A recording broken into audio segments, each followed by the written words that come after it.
Warahmatullahi wabarakatuh.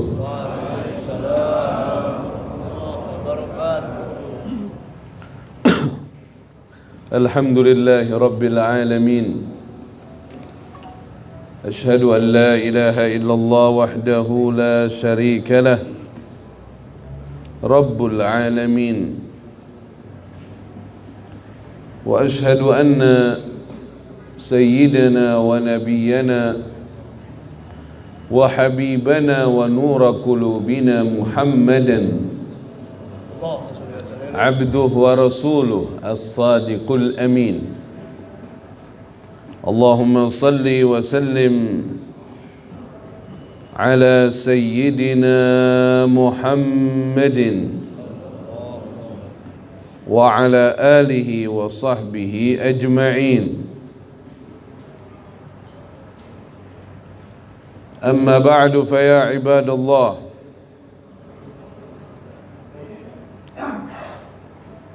أوصيكم ونفسي بتقوى الله وطاعته لعلكم تفلحون. جعلنا الله وإياكم من المتقين آمين يا رب العالمين.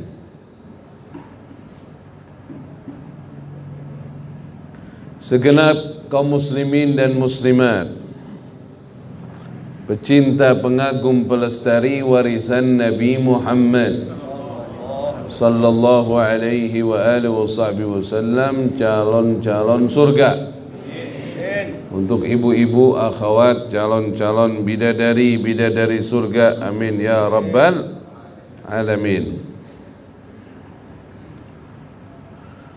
Kaum muslimin dan muslimat, wabil khusus yang saya hormati Bapak Maijen TNI Marinir Bambang Sutrisno hafizahullah, dan segenap pengurus DKM Masjid Al-Hakim,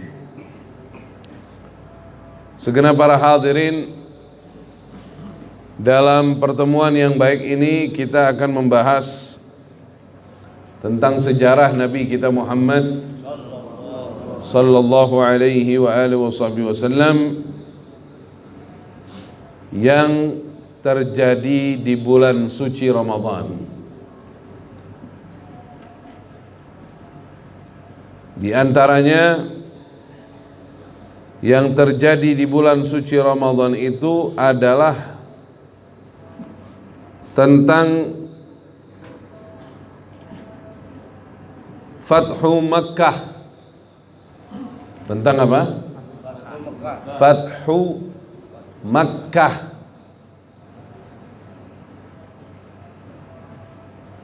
Fatah itu artinya kalau di bahasa Indonesia kan pembukaan ya. Makkah itu nama kota, yaitu Makkah, pembukaan Makkah. Jadi menurut sebagian para ustadz di Indonesia, kesulitan ketika memaknai fatah dengan bahasa kita, dengan makna yang sebenarnya. Mau diartikan apa coba? Kemenangan, apa pembukaan, apa kebebasan, apa-apa. Nah itu ya udah, fatah aja deh.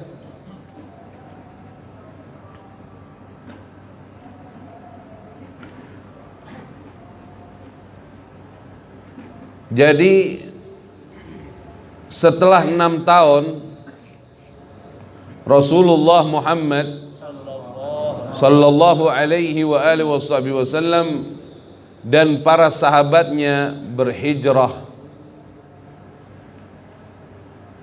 ke Madinah. Setelah berapa tahun? 6 tahun. Sudah melewati beberapa peperangan yang besar, terutama yaitu Perang Badar. Perang Badar terjadi pada tahun ke Kedua, dari hijrahnya Nabi kita Muhammad sallallahu alaihi wa alihi wasallam di bulan Ramadan. Kejadiannya di mana itu perang Badar? Di Badar. Ya salam. Hah? Kejadiannya di mana perang Badar? Di Badar. Kemudian perang Uhud. Perang Uhud kejadiannya tahun berapa itu? Tahun berapa itu kejadian perang Uhud? Tahun ketiga, setahun setelahnya. Kejadian perang Uhud di mana? Di Uhud.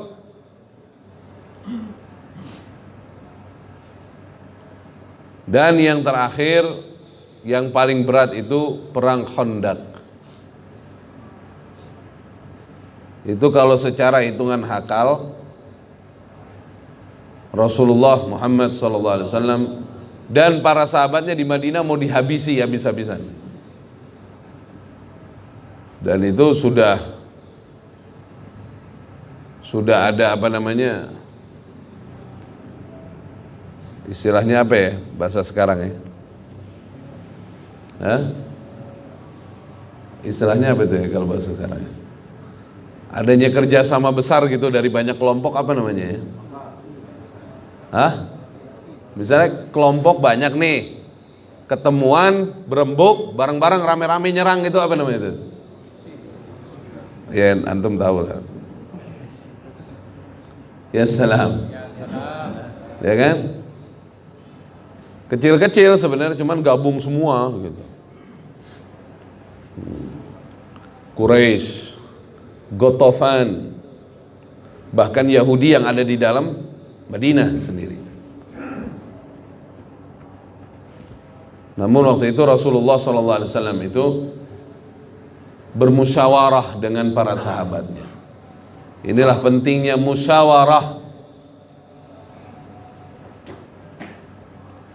Ada satu perusahaan saya ngisi di situ, sekarang sudah mengganti kata meeting dan rapat dengan musyawarah.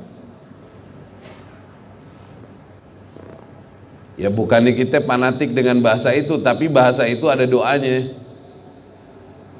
Wasyawirhum fil amr. Allah yang perintahkan musyawarah. Dari bahasa itu kan bisa jadi doa. Biasanya kalau rapat, kalau meeting pasti ribut masalahnya. Tapi kan kalau sudah musyawarah, dan para pendiri bangsa Indonesia menggunakan kata musyawarah, kenapa jadi diganti meeting nih sekarang? Ikutin orang tua kita dulu dong. Ya salam. Pendiri bangsa ini menggunakan kata musyawarah. Musyawarah untuk mencapai mufakat. Kan gitu. Kalau sekarang tinggal adu suara terus sih, tanpa musyawarah ya. Voting. Apa istilahnya itu Pak? Voting. Voting. Nah. Kalau voting ya keputusannya sebelum musyawarah itu biasanya. Ya salam. Ya salam. Allahumma shalli ala sayyidina Muhammad. Ada khalifah yang diputuskan berdasarkan musyawarah 6 orang, pilih salah satunya, itu waktu Sayyidina Uthman bin Affan jadi khalifah. Jadi para hadirin dan hadirat rahimakumullah, akhirnya kantor itu sampai sekarang pakainya bahasa musyawarah. Rasulullah SAW bermusyawarah dengan para sahabatnya. Ini hebatnya musyawarah. Bukan apa tadi Pak? Bukan apa? Voting. Bukan voting, bukan. Musyawarah nih hebatnya, lihat ya. Rasulullah buka ini masalahnya yang terjadi begini. Kita mau diserang dari dalam dan luar. Mereka sudah sepakat semua, saudara. Karena ada intelnya, ada intelnya. Kaum muslimin punya juga itu. Nih datanya, penyerangan total nih, dari luar dan dalam. Pasukan jumlah sekian. Jadi kalau akal-akalan kalah, habis sudah.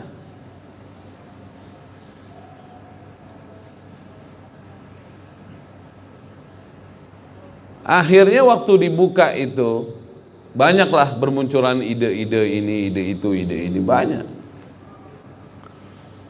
Ternyata orang yang nggak disangka-sangka, boleh dikatakan tidak punya nama besar di kalangan kaum muslimin ketika itu. Siapa beliau? Salman Al-Farisi radhiyallahu taala anhu. Karena beliau dari Persia. Persia punya kemajuan duniawi melebihi bangsa Arab ketika itu, di masa itu. Jadi Salman berbagi kepada kaum muslimin saat itu dengan mengatakan, gimana kalau kita bikin khandak? Orang Arab belum mengerti cara perang itu. Khandak itu kita bikin parit. Jadi musuh sulit masuk Madinah. Waktu itu masuk ke Madinah tidak banyak jalan. Apalagi dengan pasukan besar yang mesti lewat situ. Tahu nggak Khandak itu di mana? Khandak itu di mana? Hah? Antum tahu nggak? Kalau umroh suka dibilang nih ada Masjid Sab'ah nih, tahu nggak? Di atasnya ada Masjid Al-Fatah, masjidnya Rasulullah Sallallahu Alaihi Wasallam. Orang Madinah nggak tahu Masjid Sab'ah itu yang namain mutawif kita, Ustadz Indonesia. Masjid Sab'ah nih, yang gede itu, nggak tahu ya? Ya salam. Kayaknya mesti umroh bareng nih, kasihan kadang-kadang jamaah diajak jalan cuma dikasih tahu ini masjid ini, masjid ini. Maksudnya ada banyak kejadian-kejadian perang Khandaq, Uhud nggak diterangin. Posisi-posisinya itu di depan Masjid Sab'ah ada jalanan. Pas di depannya masjid tuh, itu kan jalanan. Nah, itu Khandaq tuh. Itu Khandaq. Depan Masjid Sab'ah itu Khandaq.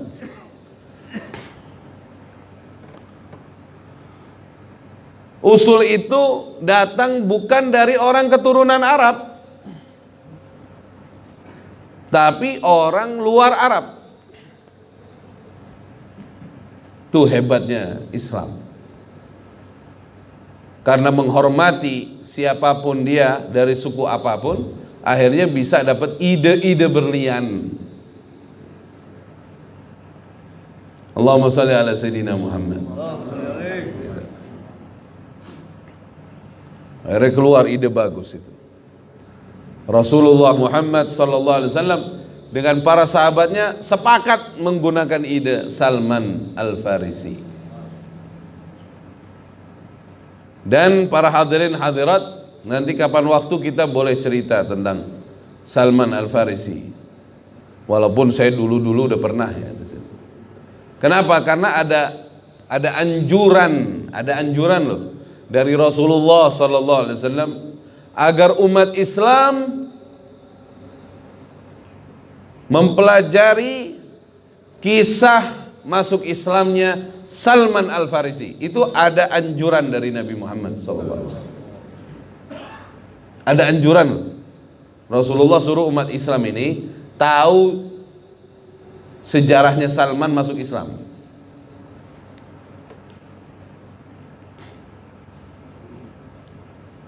Singkat kisah itu perang Khandaq. Walhasil kaum muslimin alhamdulillah menang.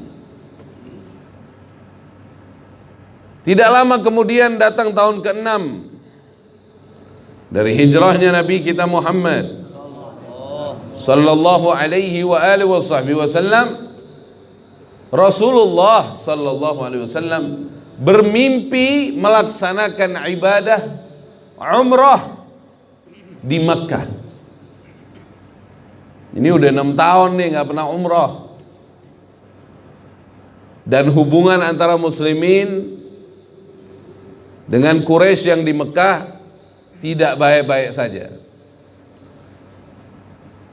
Keadaan tidak baik-baik saja. Berangkat karena Rasulullah mimpi, akhirnya Rasulullah ngajakin sahabatnya yang mau umroh berangkat. Kenapa berangkat? Karena mimpi Rasulullah. Qaidahnya itu ru'yal anbiya wahyun. Ru'yal anbiya wahyun. Mimpinya para nabi itu wahyu. Perintah dari Allah. Kalau kita bukan.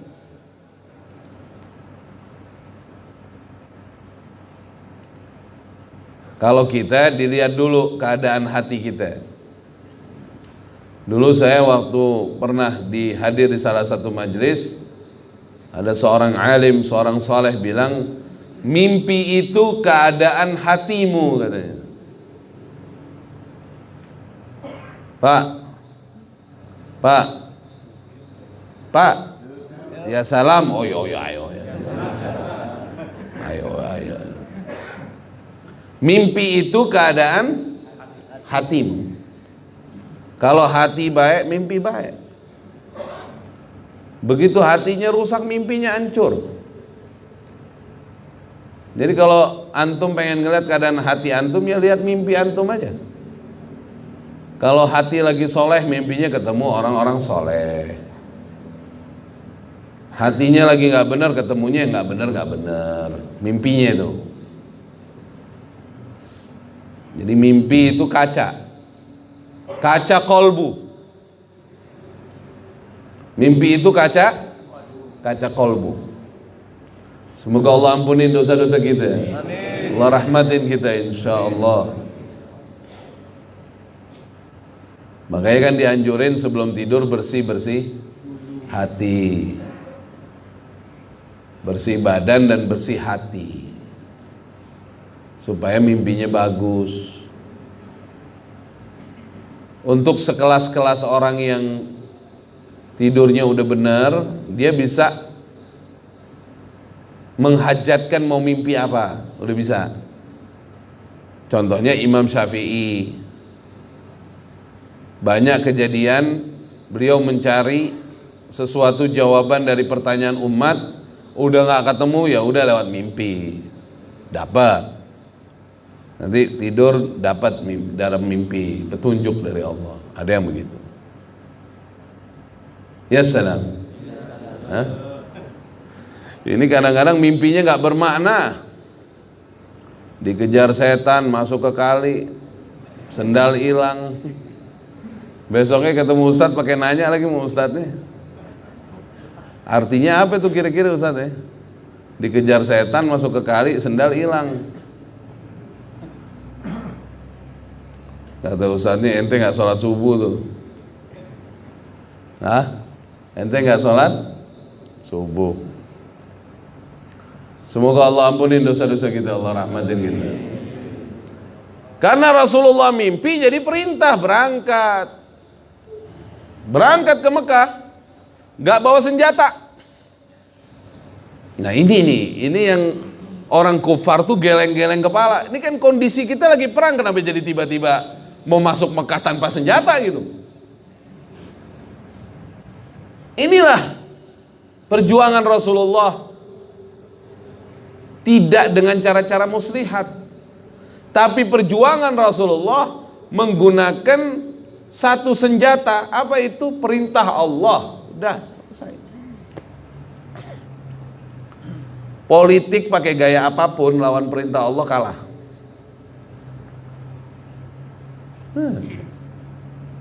Cuman kan memang masalahnya banyak orang beriman gak jalanin perintah Allah, kan gitu aja kan.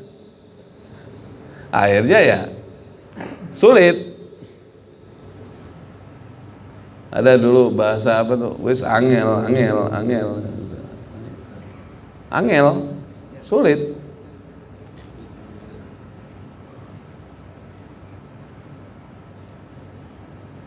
Karena kemuliaan umat mukmin itu ketika mereka bertakwa sama Allah. Kan kalimatnya inna akramakum indallahi atqakum. Jadi kemuliaan itu didapat waktu takwa. Hatta antum punya masa banyak, enggak ada hasilnya, enggak ada tanpa takwa. Walaupun jumlahnya sedikit tapi takwa ada kemuliaan. Semoga Allah ampunin dosa-dosa kita, Allah rahmatin kita. Berangkat, coba antum kalau posisinya di Quraisy coba ngelihat kayak gitu tuh, kan bingung lu. Kan kita lagi perang ini, kok tiba-tiba Rasulullah berangkat ke Mekah, ternyata yang ikut banyak. Ada berapa itu? Ada berapa waktu itu yang ikut? Ya salam. Ada berapa? Belum 10.000 tuh Fathu Mekah. Ini waktu pengen umroh nih yang ikut berapa? Kurang lebih ya 1.400 orang yang ikut. Berapa? 1.400 orang. Kalau sekarang ya 3 pesawat itu ya umroh ya. Mesti sekali-sekali ini Al-Hakim nih bawa umroh 1 pesawat. Makanya bikin tabungan. Bikin tabungan umroh, jangan talangan. Saya nggak cocok talangan saya. Berapa kali saya diajak nggak mau saya. Masa orang umroh pulang ninggalin utang, nggak mau saya. Semoga Allah lindungin kita. Kita nggak tahu ke depannya. Doain biar kita istiqomah. Kif, orang berangkat umroh pulang punya utang. Jangan begitu dong. Mau ngajak orang ibadah, tapi ikut. Kan sekarang gini, berangkat haji aja bagi yang mampu, apalagi ibadah umroh. Ya kalau nggak mampu masa mau dipaksain sampai ngutang-ngutang terus pulang bayar utang gitu. Yang bagus itu bikin tabungan umroh. Itu memudahkan orang. Misalnya nih Al-Hakim mau ngajak jamaahnya berangkat umroh, bikin tabungan umroh. Pada nabung pribadinya, begitu udah mau nyampe tinggal nambah berapa kan gitu. Bukan ngutang, kalau utang saya nggak mau. Dulu udah pernah diajak.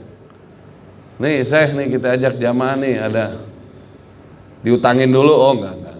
Cari anak nggak berani. Semoga Allah ampunin dosa-dosa kita, Allah rahmatin.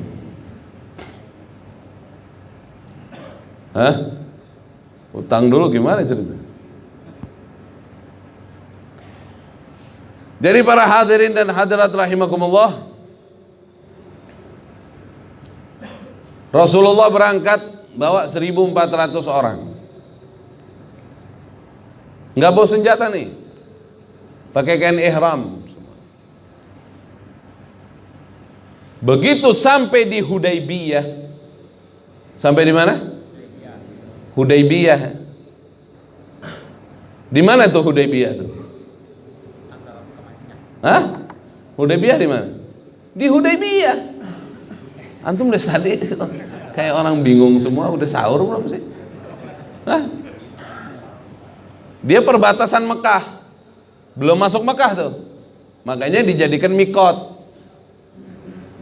Kalau antum berangkat umroh ke Mekah, misalnya pengen umroh lagi, kan ngambil mikot. Ada yang ke Tan'im paling banyak. Nah, salah satu tempat mikot itu apa? Hudaybiyah.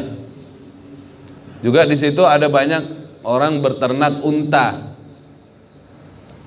Biasanya kalau pengen minum susu unta, daerah Hudaybiyah.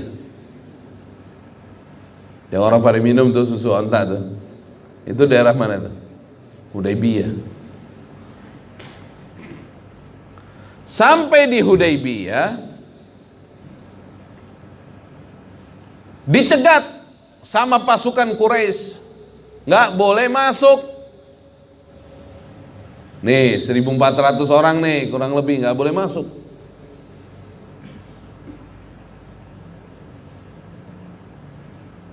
Loh, kita mau umroh aja kok. Ini kan hak bersama itu Baitullah. Kita mau umroh, kita mau keluar. Kita cuma mau ibadah, nggak mau ganggu siapapun. Nggak boleh. Alot. Diusir nggak bisa, masuk nggak bisa. Diusir nggak mau maksudnya, suruh pulang nggak mau, tapi masuk nggak bisa. Akhirnya diadakan perundingan di dalam. Rasulullah pertama menunjuk Umar ibnul Khattab. Umar, kamu masuk ke dalam. Berundinglah di dalam. Kata Sayyidina Umar, jangan saya ya Rasulullah. Paling nggak bisa saya berunding yang begini nih. Akhirnya di dalam kita main pedang semuanya. Jangan saya ya Rasulullah, kata Sayyidina Umar. Karena takutnya nanti beliau di dalam marah, kan bisa aja jadi takut ribut gitu. Akhirnya dipilihlah selanjutnya, yaitu Utsman bin Affan, menantu Nabi kita Muhammad sallallahu alaihi wa alihi wasallam, sehingga dapat julukan Dzun-Nurain, pemilik dua cahaya. Karena pertama beliau menikah dengan putri Rasulullah bernama Ruqayyah. Ruqayyah kembali ke rahmat Allah di perang Badar. Maka Sayyidina Utsman kan gak ikut perang Badar ya? Karena waktu itu merawat putrinya Nabi, Ruqayyah.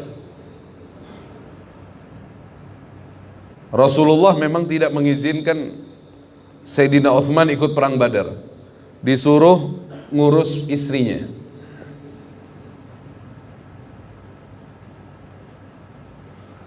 Wafatnya ketika perang Badar berlangsung.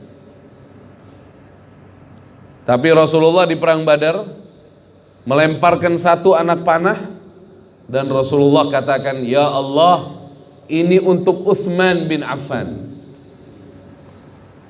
Secara jasad tidak datang, tapi amalannya dikerjakan oleh Nabi. Begitu Sayyidina Utsman jadi duda, Rasulullah menawarkan lagi putrinya, Ummu Kulthum. Nikah lagi dengan Ummu Kulthum.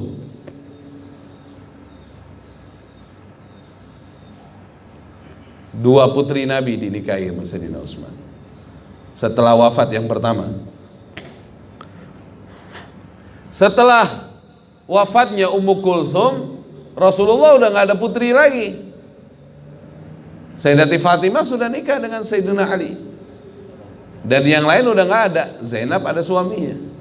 Saat itu Rasulullah bilang, kalau saya masih punya putri, saya nikahin lagi sama kamu ya Utsman. Ibadahnya bagus, akhlaknya tinggi, dermawan orang. Allahumma shalli ala Sayyidina Muhammad. Salah seorang sahabat yang sampai sekarang masih ada rekeningnya kan Sayyidina Utsman kan. Itu kalau berangkat ke Madinah, kebunnya Sayyidina Utsman masih ada, rekening yayasannya masih ada. Dari belum ada rekening sampai ada Sayyidina Utsman sampai sekarang. Dulu Sayyidina Utsman kalau ada amal-amal apa gitu duluan. Orang-orang yang kayak Sayyidina Utsman ini memang gak diajak perang. Kalaupun sekelas Sayyidina Utsman seperti Abdurrahman bin Auf mau minta perang juga ditaruhnya belakang, gak boleh di depan. Itu Rasulullah mengatur strategi itu. Orang-orang yang tujar, yang hebat-hebat nggak boleh perang di depan, nggak boleh. Nah dia perangnya dengan mal. Dia pakai harta, yang ini kan pakai jasad, yang ini kan lain-lain. Ada yang pakai ilmu, ya kan. Sayyidina Uthman. Ada kalimat malaikat aja malu ngelihat ibadahnya Sayyidina Uthman. Kalau ibadah malam 2 rakaatnya menghatamkan Al-Quran. Jadi antum yang baru tahajud berapa kali ya biasa-biasa saja. Jangan menganggap luar biasa ya. Karena sebelum kita ini orang luar biasa semua tahajudnya. Baru ikut tahajud sekali di masjid 1 juz, waduh. Paginya udah kayak wali gaya. Ya biasa aja. Sayyidina Utsman menghatamkan Quran.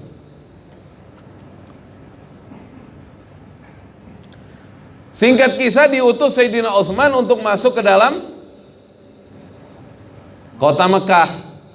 Masuk. Lama di dalam itu, berunding.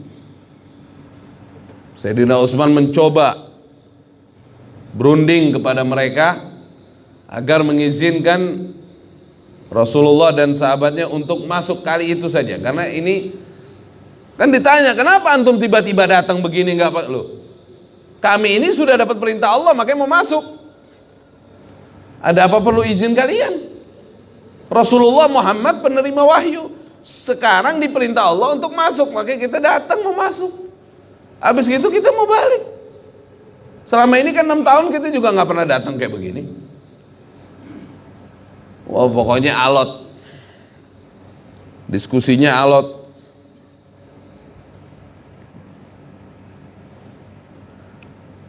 Nah, subhanallah ya. Pada saat itu kondisi orang Mekah juga lagi lemah. Karena setelah gagalnya peperangan Khandaq itu, kondisi lagi lemah memang.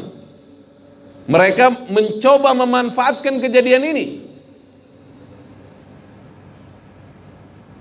Akhirnya mereka bilang, sekarang gini aja deh. Kita adakan perjanjian gencatan senjata. Tapi sebelum itu terjadi, karena Sayyidina Utsman nggak balik-balik,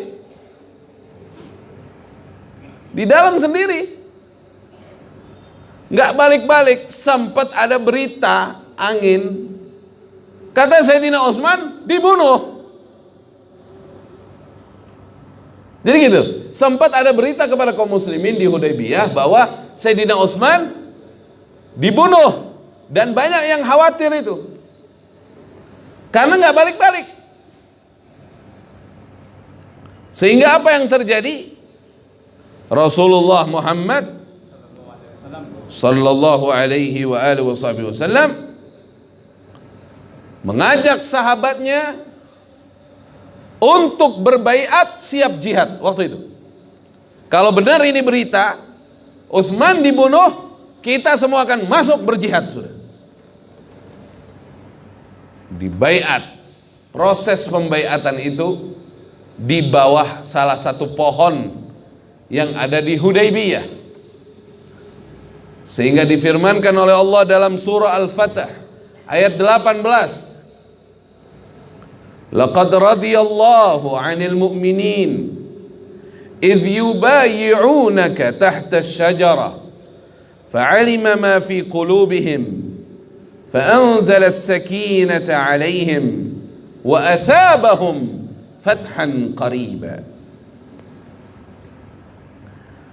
Sungguh Allah telah meridhai orang-orang mukmin, orang-orang beriman ketika mereka membaiatmu ya Rasulullah di bawah salah satu pohon di Hudaybiyah. Jadi ada pohon rindang di situ. Waktu itu di salah satu pohon dibaiat. Allah tahu keadaan jiwa-jiwa mereka.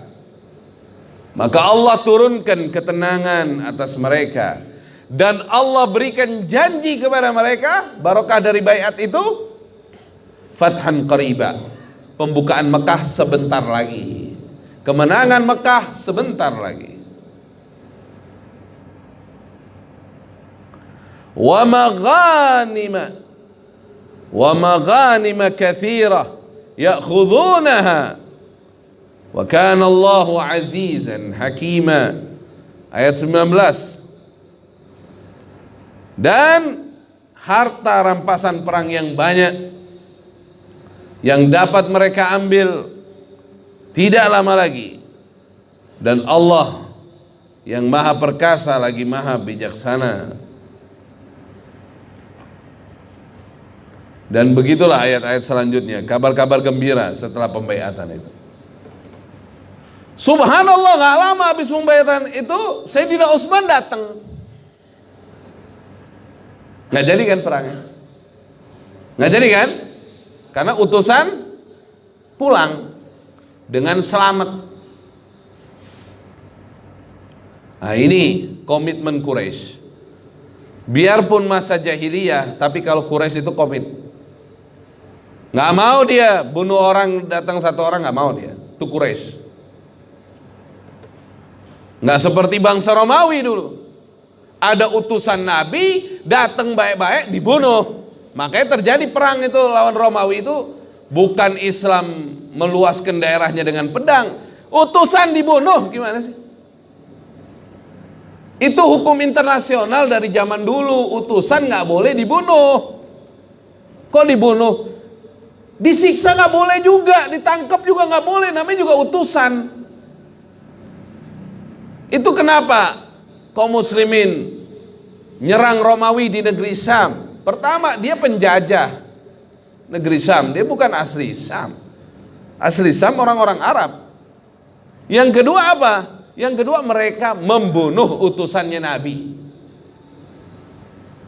Makanya terjadi perang. Pertama dulu perang apa? Kalau lawan Romawi perang apa pertama? Perang apa? Banyak yang nggak tahu. Ya salam. Perang Mu'tah.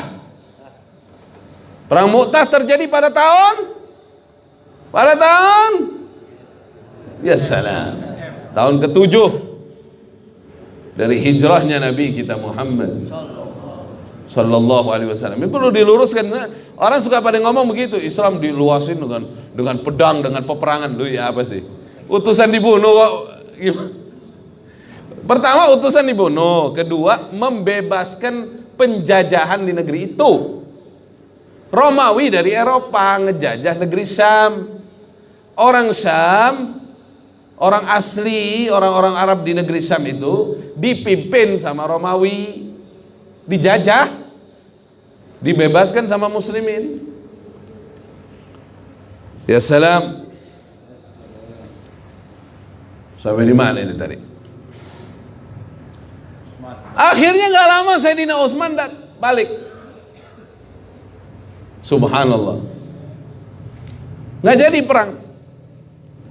Kata Sayyidina Utsman, ya Rasulullah, mereka bilang mereka mau bermusyawarahnya langsung kepadamu. Tidak terjadi kesepakatan kami tadi. Mereka akan mengirim orang untuk berjumpa denganmu ya Rasulullah. Siapa orangnya? Saya belum tahu. Sahabat nunggu nih di Hudaybiyah nih. Nggak lama datang utusannya orang-orang Quraisy. Tahu nggak siapa yang diutus? Siapa yang diutus? Hah? Yang diutus sama orang Quraisy Mekah siapa? Hah? Suhail bin Amr. Siapa namanya? Suhail bin Amr. Waktu itu Suhail bin Amr didampingi dengan 2 orang sahabatnya. Tapi utusannya Quraisy ini Suhail. Jadi nanti yang bikin kesepakatan perjanjian Suhail sama Nabi Muhammad SAW. Saya sedikit cerita Suhail dulu, saya keluar dulu. Antum kenal Suhail bin Amr? Hah? Suhail bin Amr ini punya 2 putra. 2 putranya masuk Islam sebelum dia. Namanya siapa? Putranya Suhail namanya siapa? Abdullah. Satu lagi apa? Abu Jandal. Abu Jandal, pakai lam juga. Itu putra-putranya Suhail masuk Islam sebelum Suhail. Suhail bin Amr ini dia ahli komunikasi lah begitu. Dan termasuk orator. Tapi dulu lagi zaman beliau kufar, beliau kafir di Mekah dulu, itu beliau bisa pengaruhin orang untuk benci Nabi Muhammad dengan pidatonya. Ahli pidato dia. Pidatonya jago, bisa giring orang, bisa merubah pemikiran orang apa gitu. Pokoknya gitulah. Subhanallah. Ini saya lagi keluar dulu biar antum tahu siapa Suhail. Subhanallah, lagi perang Badar. Suhail salah satu yang kena ditawan sama muslimin. Ketangkep. Perang Badar, dia tidak terbunuh, ketangkep di perang Badar. Sayyidina Umar usul sama Rasulullah, khusus Suhail ini kita potong lidahnya. Karena di Mekahnya udah terlalu banyak mencaci Rasulullah dan mengajak orang benci Rasulullah. Kata Sayyidina Umar, ini kesempatan kita ya Rasulullah, potong lidahnya jadi nggak bisa ngomong lagi. Kalau sekarang orang dipotong lidahnya masih tangan yang bergerak.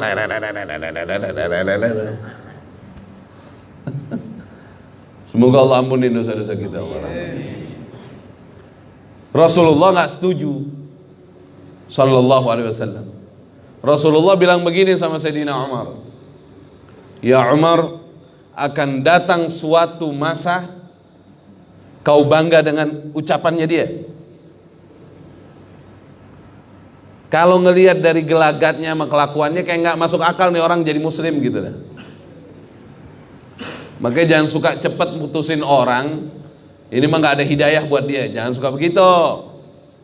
Ada banyak zaman dulu orang-orang parah musuhin muslimin, tapi kalau udah datang hidayah mau ngomong apa?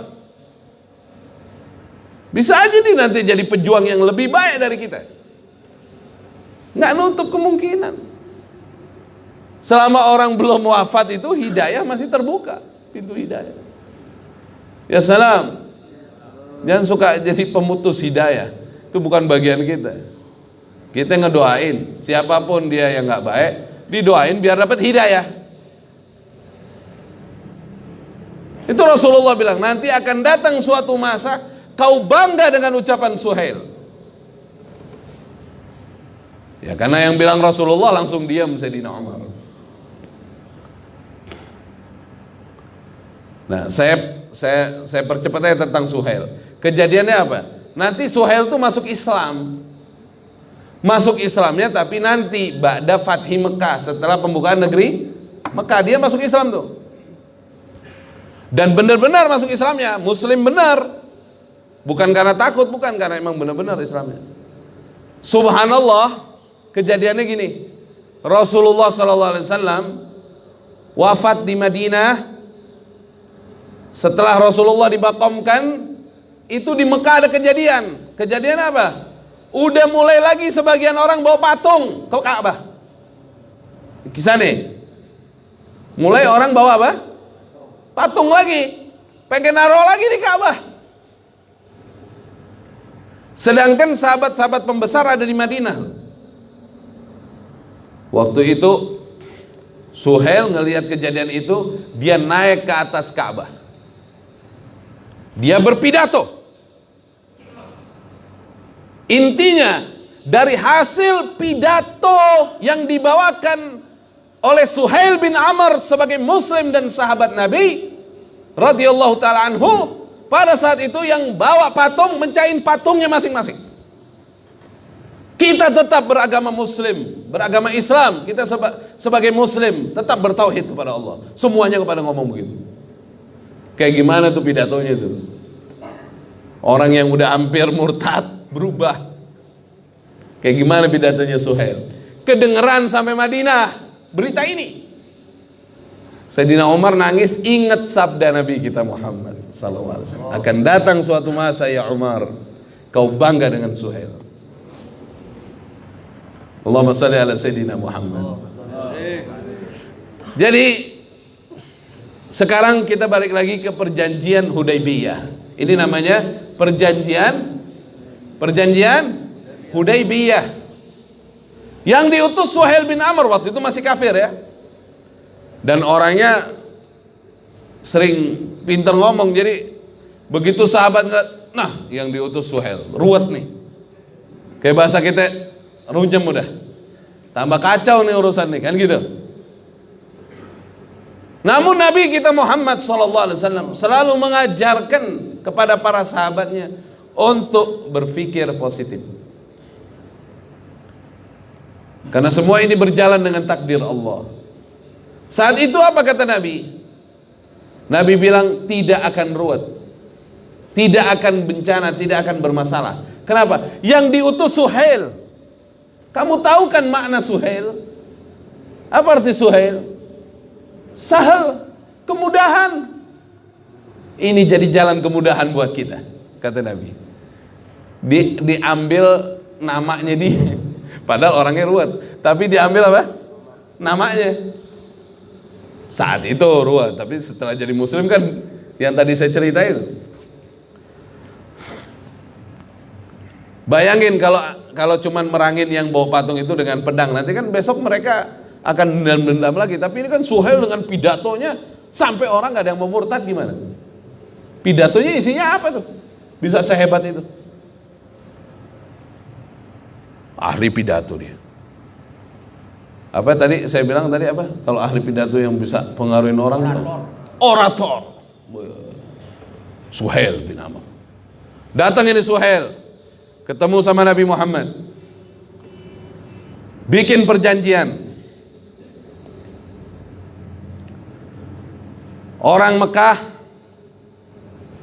mengajukan kurang lebih ya 5 isi perjanjian Hudaybiyah. Yang pertama, genjatan senjata antara dua pihak, tidak ada pertempuran selama 10 tahun mendatang. Ini buat kepentingan, kan tadi saya bilang kondisi lagi lemah. Dia gunakan kesempatan ini, nah kan lagi pada butuh masuk Mekah nih, udah kita bikin genjatan aja sambil kita. Dia bikinnya berapa? Genjatan senjata berapa lama? 10 tahun, nggak boleh ada perang. Satu itu. Ya artinya Mekah nggak nyerang Madinah, Madinah nggak nyerang Mekah gitu ya.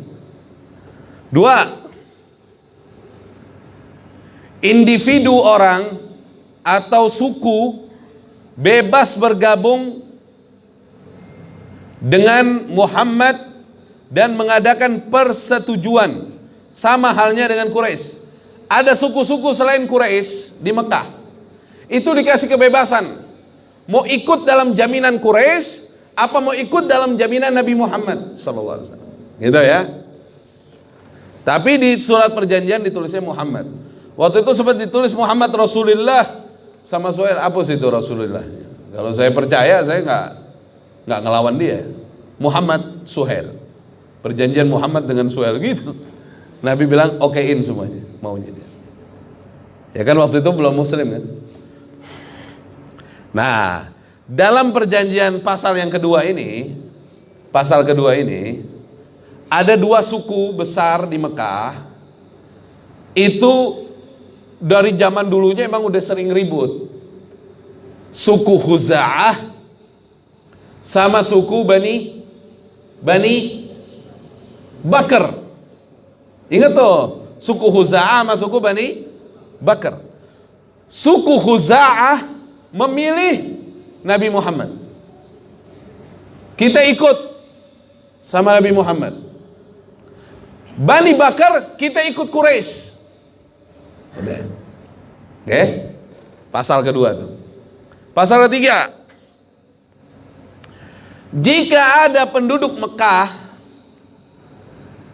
yang berangkat ke Madinah, apalagi untuk masuk Islam, maka harus dikembalikan ke Mekah, nggak boleh tinggal di Madinah.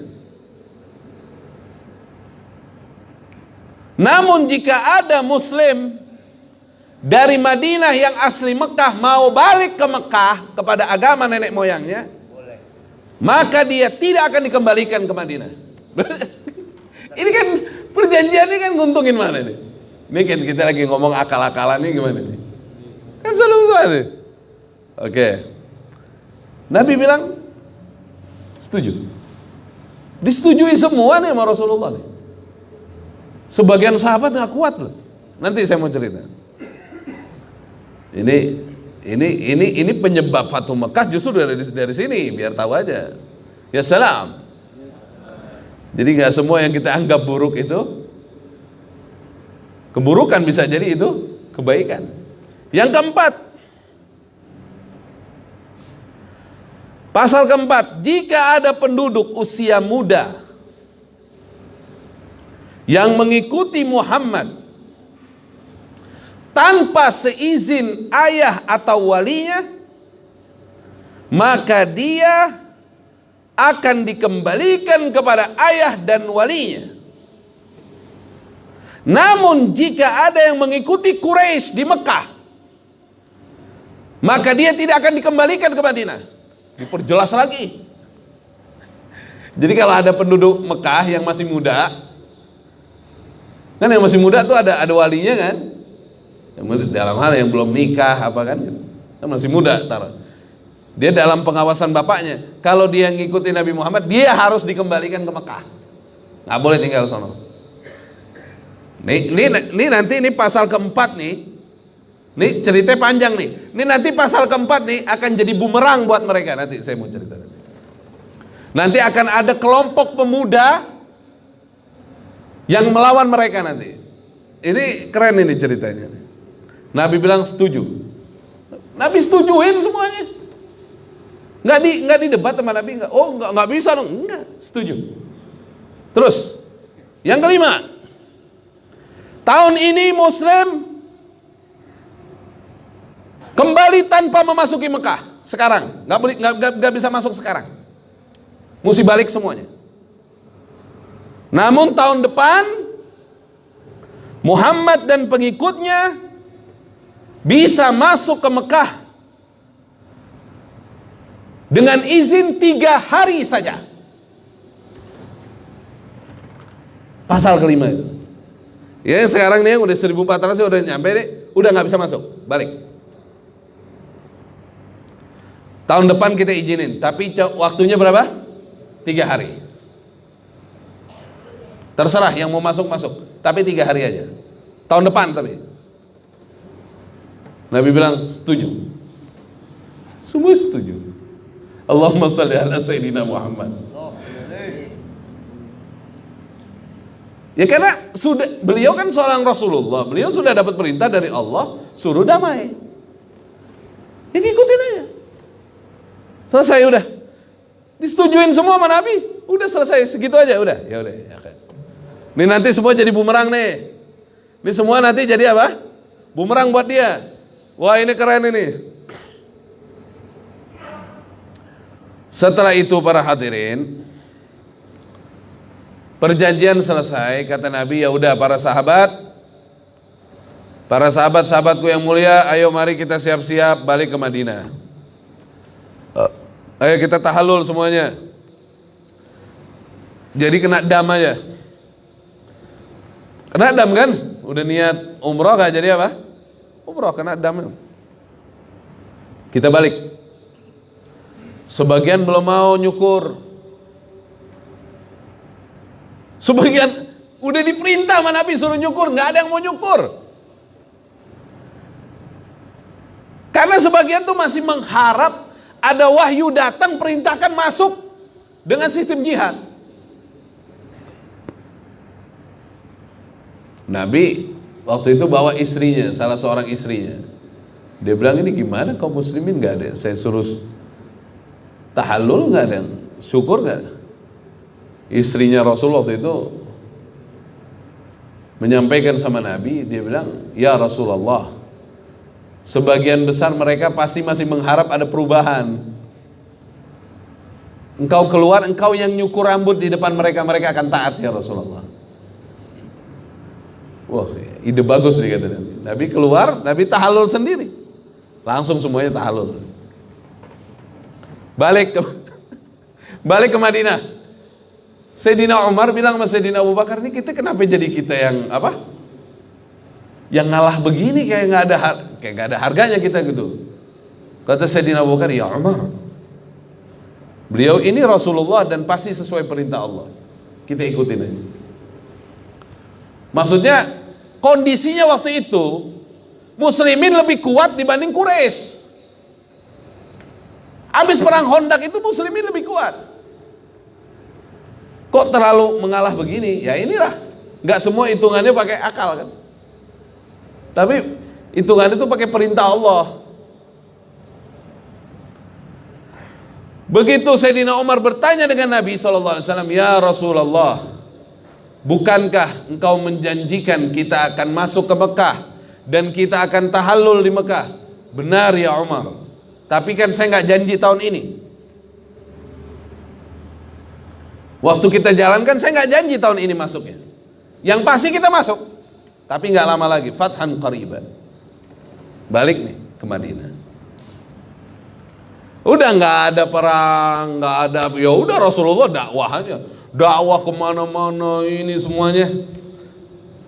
Dalam proses perjalanan perjanjian Hudaybiyah, satu-satu jenderal Mekah masuk Islam. Khalid bin Walid radhiyallahu ta'ala anhu, Amr ibn al-As radhiyallahu ta'ala anhu, itu kan jenderal-jenderalnya Mekah, petinggi-petinggi Quraisy, masuk Islam di masa damai. Ya Khalid yang masuk ke Madinah, ya orang Mekah nggak berani lah. Kalau Khalid kan udah nggak pakai wali lagi. Siapa yang berani kembalikan Khalid dari Madinah ke Mekah? Kan nggak ada yang berani. Dia kan jenderal, kayak kita sekarang ya panglima lah. Orang setiap perang dipimpin Khalid kok. Amr ibn al-As, ahli diplomasi. Dia salah satu penyebab masuk Islamnya itu Raja Habasyah itu. Kan dia dulu sering diutus ke Raja Habasyah tuh buat pengaruhin supaya nangkepin muslimin yang di sana. Lama-lama Raja Habasyah bongkar. Aneh aja ibaratnya, yang bukan sebangsa sama Nabi, aneh ngikutin. Antum nih sama-sama Quraisy sama dia. Kebenaran sudah jelas ya Amr, pulang bimbang ya. Akhirnya ngikut Khalid masuk Islam kan ke Madinah. Nah, nih cerita yang serunya begini para hadirin. Anak-anak muda nggak bisa datang ke Madinah, di antaranya Abu Jandal. Abu Jandal putranya siapa? Suhail. Dan ada banyak tuh anak-anak muda Mekah yang nggak bisa di Madinah. Madinah nggak bisa terima karena aturan ini nggak bisa terima kan. Mau nggak mau ditutup, mereka nggak bisa tinggal di Madinah. Tapi mereka nggak mau tinggal di Mekah. Akhirnya gimana? Anak-anak muda ini bikin posko di luar Mekah tanpa perintah Rasul. Nggak ada Rasulullah perintahin. Rasulullah yang nggak ikut campur karena kan urusan walinya. Nah, bikin posko di luar Mekah. Setiap ada Quraisy dagang digangguin sama anak-anak muda ini. Diambil dagangannya. Nggak kuat. Nih, siapa? Orang-orang tuanya yang di Mekah nggak ada yang kuat. Kondisinya nggak aman lagi tuh, anak muda kayak demo lah begitu. Tapi ada di luar Mekah tinggal nggak ketahuan di mana posisinya. Pokoknya keluar Mekah bahaya aja. Akhirnya orang Mekah minta tolong agar pasal tentang itu dibatalkan. Jadi udah masukin Madinah aja tuh semua tuh. ini subhanallah. Akhirnya ya Rasulullah nerimalah. Masuk mereka ke Madinah, nggak ada gangguan lagi orang Mekah. Aman udah. Ya anak muda ini langsung hijrah ke Madinah semua. Nah, Perjanjian itu setelah 2 tahun kemudian, tahun keberapa itu? Tahun ke-8 ya. Sebabnya gini, kan tadi ada suku yang apa? Yang ikut Nabi Muhammad, ada suku yang ikut Quraisy. Suku Khuza'ah lagi pada ngambil air. Bani Bakar nggak kuat 2 tahun nahan kagak perang sama suku Khuza'ah. Nggak kuat. Nafsu. Suku Khuza'ah lagi nggak bawa senjata. Sebagian mereka yang lagi ngambil air dibunuhin sama Bani Bakar. Dia apa? Dibunuh-bunuhin sama Bani Bakar. Nggak banyak sih yang dibunuh. Tapi otomatis akhirnya suku Khuza'ah yang di bawah jaminan Rasulullah berangkat ke Madinah, menemui Nabi, membacakan bait-bait syair yang indah, yang intinya adalah suku Khuza'ah diserang, dibunuh oleh Bani Bakar. Kami minta pertolonganmu ya Nabi Muhammad. Kata Nabi Muhammad, kita siap masuk Mekah untuk menolong kalian. Perjanjian batal. Siapa yang batalin? Yang Quraisy sendiri, karena dia nggak bisa jagain Bani Bakar membunuh Khuza'ah. Itulah yang akhirnya genjatan senjata 10 tahun harus berakhir dalam 2 tahun, karena suku Khuza'ah di bawah jaminan Nabi dibunuh oleh Bani Bakar yang di bawah jaminan Quraisy. Gitu loh ceritanya gitu. Jadi Nabi nggak pernah batalin apa? Perjanjian, pembatalan dari pihak sono kan. Abu Sufyan datang ke Madinah. Dulu umat Islam dibikin termohon-mohon. Sekarang mereka yang dihinakan oleh Allah. Datang Abu Sufyan ke Madinah. Minta agar ini persoalan diselesaikan, kita siap bayar dendanya, kita lanjutkan. Ini udah tambah parah soalnya Mekah udah gak, jenderal-jenderal udah masuk Islam. Ayo, tapi apa kata Rasulullah? Udah gak bisa, kita udah mau masuk Mekah. Nah itulah kejadian Fathu Mekah tahun 8 Hijriah. Gara-gara itu suku Khuza'ah dibantai itu. Berapa Rasulullah bawa pasukan? Berapa? 10.000 kurang lebih. Berapa? 10.000. Dari mana-mana datang. Udah nggak bisa tertampung, nggak ketahan udah. Abu Sufyan udah masuk Islam sebelum itu. Makanya kan siapa yang masuk rumah Abu Sufyan fahuwa amin kan. Nah, segera para hadirin, itulah kemenangan ketika mengikuti perintah Allah. Makanya benar tuh kata tokoh Yahudi itu, kalau subuhnya masih sepi ya nggak berat lawan umat Islam. Tapi kalau subuhnya udah penuh, nah kita harus waspada menghadapi mereka, kan gitu. Kata tokoh Yahudi, ada di buku Misteri Salat Subuh, saya nggak ngarang. Ada judulnya Misteri Salat Subuh itu. Ada orang di Ramadan subuhnya bagus kayak begini, habis Id kosong lagi. Ada nggak yang begitu modelnya? Mana dia orang itu? Mestinya dibikin aja udah sarapannya sebelum subuh udah. Hah? Mau puasa kayak nggak puasa, bikinnya sarapan sebelum subuh kayaknya. Harus dibudayakan sarapan sebelum subuh. Mau lagi puasa kah itu? Kalau puasa sahur ya nggak?